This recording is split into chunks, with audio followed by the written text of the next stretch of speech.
Alright guys, welcome back. You can see that we're standing at the farm. We have a couple cool things that we're going to be doing today. Before the season's getting close, man, we are in September. You guys obviously know bow is open right now. We're still doing like some bow content, but I want to keep, you know, some videos going over here because guys, it's like I said, it's kind of getting to the point where, you know, I still have to come out here and do maintenance, and I'm filming videos for you guys, but I'm trying to make my presence less and less from this day forward. So today we're going to be working on mock scrapes, pinch points. We're going to just be kind of doing a couple things. We're going to go mess with the watering hole for a little bit. We're going to break down some of the struggles that I had last year with mock scrapes and kind of what I, you know, tried and what worked and what didn't. I put some thought to it, and I'm going to be installing two things today that I think, you know, not many people have tried, and you know, I'm going for the most natural presentation I possibly can. So we're gonna give it a shot today, and I'll explain to you guys more about, you know, what we're gonna be doing. If you guys can see, the farm looks a lot different as far as our fields because we just came in here and planted all of our fall brassicas. We did purple top turnips, radishes, kale, forage oats. And if you guys are wondering what happened to the sunflowers, it slipped my mind, guys, but with us installing the feeders and like kind of getting everything set up, kind of hurt us legally with dove hunting, so that's why we just kind of rolled over, guys. You know, we're gonna redo the patch next year and just kind of get things set up, but these feeders are literally full to the max. That gravity feeder's 450 pounds. There really ain't no moving it right now. So truthfully, I care more about the deer and getting them on this feed and kind of getting this whole thing started this year than, you know, the day or two we're going to be hunting for dove. Let's go ahead and jump in the four-wheeler. We're going to go to the back, and I'm going to show you guys where I already failed with this project and kind of what we brought today to make it a little bit different. Guys, real quick before we jump in the back, I want to talk about today's sponsor, and that is Tidewe's book bag. I've been using this book bag I've actually owned a couple of them, guys, all different sizes. I use them every single year for so many different occasions, and that's shed hunting, for fishing. This has been my bow bag for this year and last year. Turkey hunting, the list goes on and on. Literally, it's got so many compartments, so many zippers. I throw anything I want in here. I use it on the daily for the videos. You guys will see me toting stuff around here today. It is super comfortable. It wraps around your hips, almost like a hiking book bag. It just has multi-purposes. I love the material, the stitching, everything about it. It is here to last for a long time, and that's why every single year consistently I have one of these on my back. The website is absolutely loaded with tons of products, guys, and I have 2 promo codes you can use, and they'll kind of explain themselves in the description down below. So go check them out. You won't regret it. And now let's head to the back. All right, so while we're heading back here, I'm just going to go ahead and explain what a mock scrape is if you guys are, you know, unsure about it. Mock scrape is a communication between whitetail that they use literally throughout the entire season. But my experience, and this is could just be in North Carolina, guys, but around September is when they start to get used a little bit more, because right now my deer, guys, they're starting to lose their velvet. You know, testosterone's starting to build up. They're starting to kind of split out of their bachelor group. Deer kind of start losing, you know, tabs on who's where and what's going on. So a mock scrape, guys, can happen in the woods. It can happen on field edges. They'll use small limbs, they'll use vines, they'll kind of use anything overhanging. I've even seen deer, guys, literally jump up on their 2 hind legs, grab a branch, bring it down, and they're rubbing their glands, which is their forehead and their nose, pretty much the deer's face, and then they'll literally piss on the back of their legs, and then it'll drip down, and they'll kind of scuff up the ground, and, you know, they're making a mock scrape. They're gonna have these mock scrapes all around their territory, and even if you have like night walkers, guys, I mean, as deer come through and they're using trails, they will keep on, you know, smelling these mock scrapes, and it kind of just lets them know who's in the area. So last year I was successful on one of the mock scrapes that I set, the other one I wasn't, and, you know, I tried to figure out, you know, what was going on, why wasn't it working. And I did try 2 different things doing that, and, you know, that's why today we're gonna kind of redo that. We're in a different location, a different property, so we're gonna see, you know, was it me, was it my setup, and, you know, how can we make it better this year. Most people, when they make a mock scrape, odds are, guys, it's gonna be in the woods, and that's where I feel the most confident having one. But like I mentioned in my last video, the reason why we're not bow hunting here this year, because this property is surrounded by nothing but cutover, and it is the thickest shit possible, and it's very challenging to access my hardwood. So that's why I'm really relying on getting my fields, you know, the best it can possibly be, because I am surrounded by amazing bedding, and, you know, deer are going to want to use that later in the season. So let me show you kind of my idea and what I haven't really seen too many people do, and how I think we can execute it this year and make this work out. You guys are probably thinking, what in the hell? But right here I had a log that me and my buddy Carson cut down, and, you know, it's extremely big, but I wanted it to be, you know, on the bigger side. We had the machine, and, you know, we actually cut down this tree to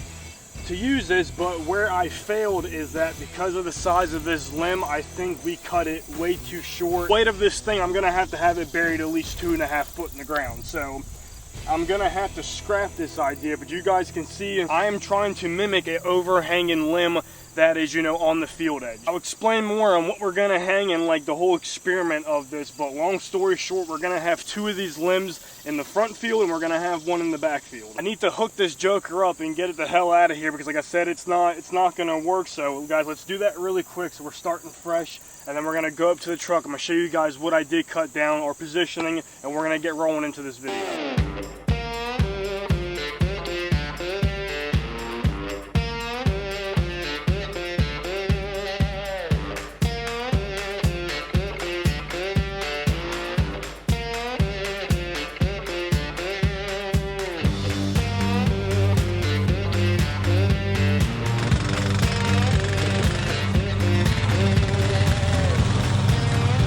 The thing's a pain in the ass, man. We'll have to move it with just skid steer or whatever and just get it more into the woods. But as of right now, she's out of my way. Let's go ahead and run up to the front. Let's grab our new base, come back here. Let me explain where we're gonna throw this thing.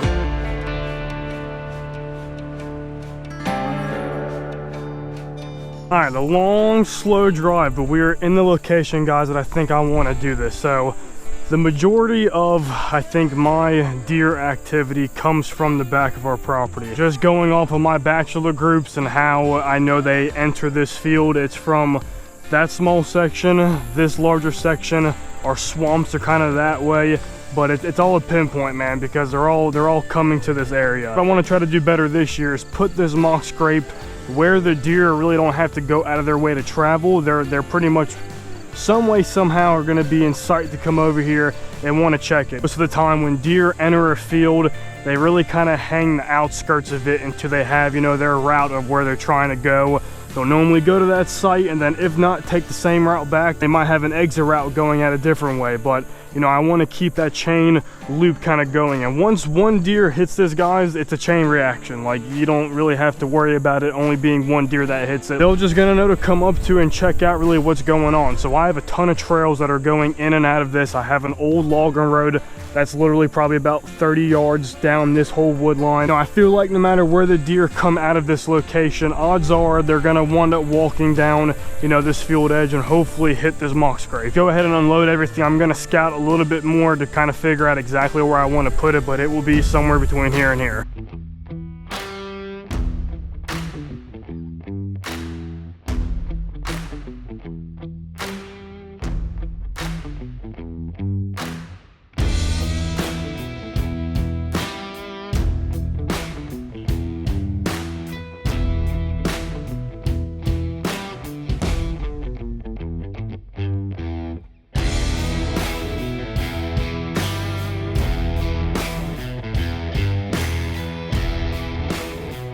Alright guys, I'm liking the way it looks. Let me jump out the frame, but that's what we're rocking and rolling with. And what I like about this too is because I search for these limbs. And I'll give you guys a tip if you're wanting to try to do this. Like I went like in the woods and like it's challenging. I'm looking for a limb that, you know, is, you know, 4 to 8 inches on the trunk, and then I want a long limb coming out. And the reason why trees do that is if trees are on the field edges, they're gonna try to expand those branches out to get to the sunlight. But, you know, in the woods and in the debris, they're gonna try to just grow taller to compete with the other ones. So just go around your field edges, look for your tree, and guys, you will find one. But I like how they have the option to hit, you know, on our limb coming out, but then also too, guys, we have a second pretty much mock scrape that potentially should look good to a deer, man, if they wanted to hit it for different options. But let me show you guys my dilemma on what happened to me last year, what we're gonna try to fix this year, and, you know, just different ways you guys can do this. This is just what I've collected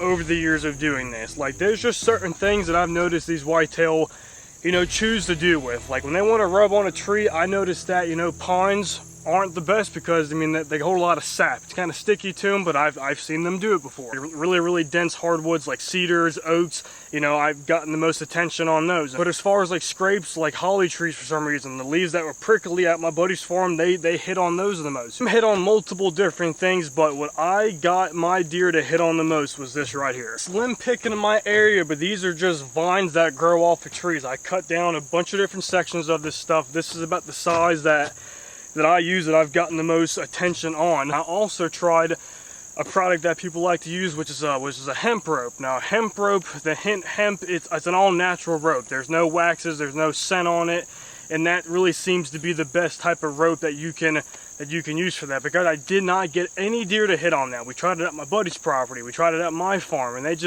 they had absolutely no interest. But this right here that they fell in love with, and they use it to this day. We haven't changed that scrape in 2 years now, and that's what we get most of our attention on. So on this setup right here, we're gonna use the vine again, but then our next one, we're gonna try the hemp rope again. I think it might have just been location.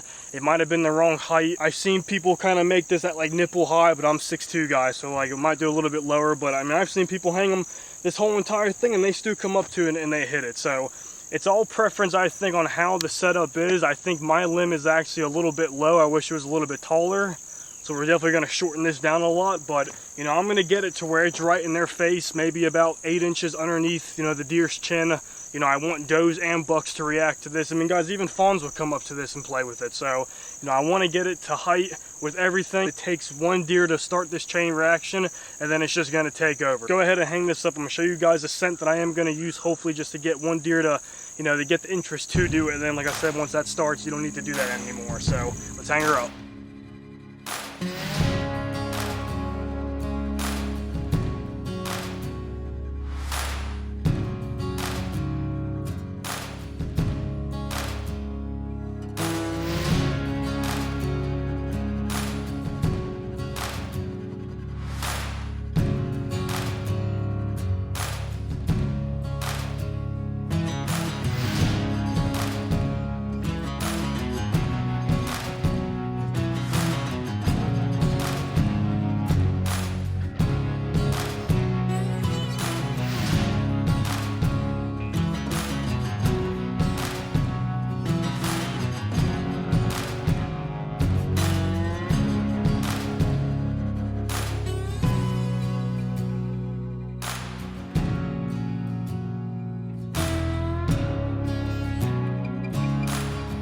Alright guys, I think I'm ready to back out this spot. Mock scrape is set. I really don't like using scent because I feel like you shouldn't really have to, but doing something like out of the ordinary like I kind of did, you know, I want to get that one stupid deer to come over here and just smell it, and then from that point on we should be pretty good. But this is what we're looking like. Poultry edge is set, overlooking that right there. This is what the actual camera angle looks like. Go ahead and pack up gear and on to the second spot.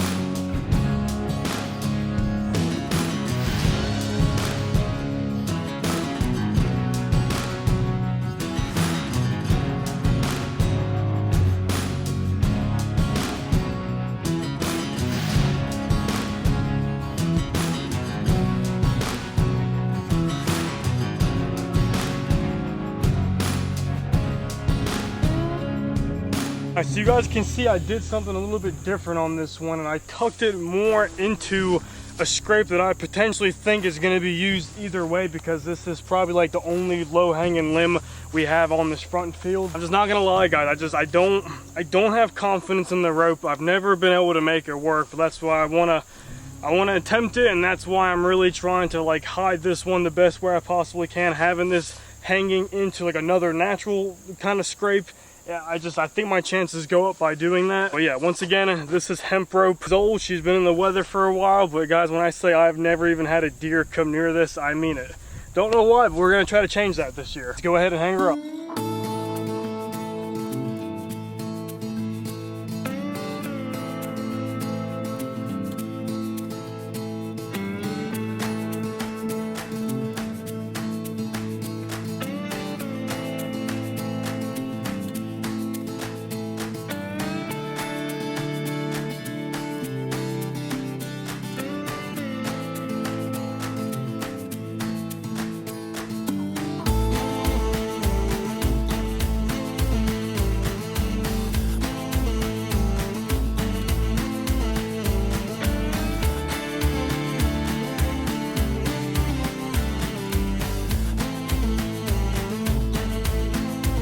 Alright guys, our second mock scrape is set. That's what we're looking like. I'll throw the camera angle right here. Every setup that we've done today, I'm using my advantage of the location and also the angle of the camera, because like I don't have any of this behind me showing on a camera, you know, but we do have the feeder set up right there, so I am catching the front of that field. So hopefully we're gonna get more angles of deer to learn their like line of travel. Also, obviously the mock scrape's getting caught as well. So guys, let's head back to the truck. We're gonna grab a couple more things, set those out real quick, and guys, we're wrapping this up. This is just like, I love videos like this because I get to do what I gotta do, expect not much for a couple days, and back out, and then hopefully we get something good. All right guys, I got the book bag loaded up with a product that I actually had made probably about a week ago. If you guys saw the last video, it's the spring-loaded licking sticks. Pretty much I'll show you guys once we get down there, but it's a metal plate with a spring, and you slide one of these small limbs like I have in front of me in it, and it pretty much you put it in front of a camera, guys, and it's cool to watch the deer,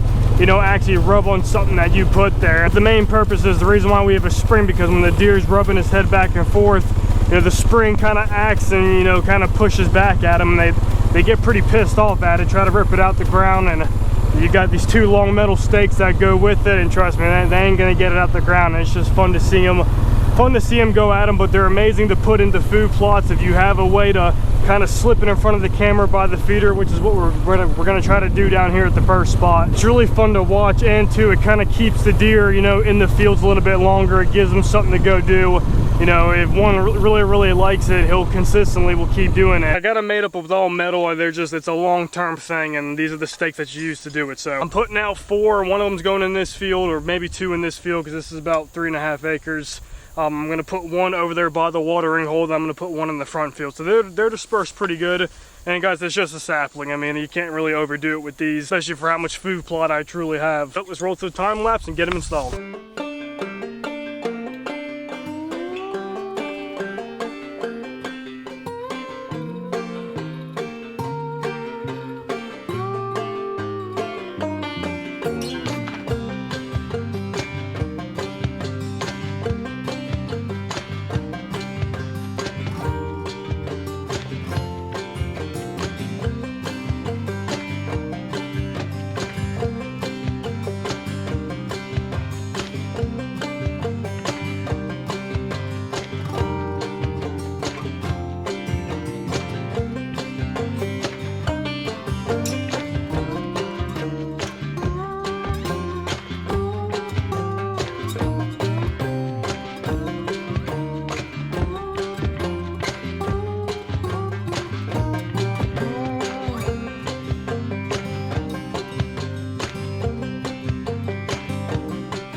Guys, I swear it's the simplest days or the longest ones out here for me. I don't understand why. I'm excited, guys. I'm ready to back on out of here and give it a couple days and hopefully see, you know, some results of what we did today. Sorry, the sun's really bad above my head. Guys, I'm pumped. We're in a really bad drought once again this year, and my germination is like very little. I don't know if I showed this already, but I'm gonna throw some clips up. We put like 1,000 or 1,200 pounds of fertilizer out the other day. Quick shots of that, but you guys can see, I mean, we're putting time out here, getting everything ready. We're counting on this Friday for some rain, and it's like a week of rain, and hopefully, guys, everything germinates and it comes up quick. Can't spray anything that I planted this year because obviously it's not Roundup ready, so we really need fast germination to compete with everything we have in these fields right now. In the mix, you guys watching this, I'm probably up in a tree stand trying to get my first bow deer, so hopefully that video is coming soon, and we'll keep you guys posted on how the results work out here. I'm happy with both mock scrapes that we put out today, and I just cannot wait to hopefully see that first deer put his nose up to it and start racking it with his freaking head. So guys, we'll keep you posted on it. I appreciate you watching. Until next time.